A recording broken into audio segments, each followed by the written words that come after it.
তোমাদেরকে একটা ফলের গাছ আজকে শেয়ার করছি আমার বাড়ির। আর এটা হলো সবেদা গাছ। তো আমার বর বেশ কয়েক মাস আগে এটা নার্সারি থেকে কিনে নিয়ে এসেছিল। আর যখন কিনে নিয়ে এসেছিল তখন কিন্তু এটাতে ছোট ছোট ফল হয়েই ছিল। আর এই দেখো আমরা এটা পুকুর পাড় করে লাগিয়েছি গাছটা।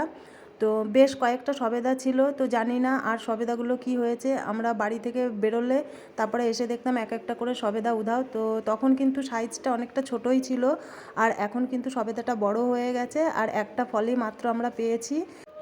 এটা কিন্তু একদমই গাছ পাকা। আর এই দেখো আমার ছেলে এখন এটা ভাঙছে।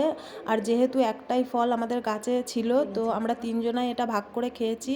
আর কি বলবো তোমাদেরকে, এটা খেতে যা মিষ্টি, প্রচণ্ড মিষ্টি হয়েছিল।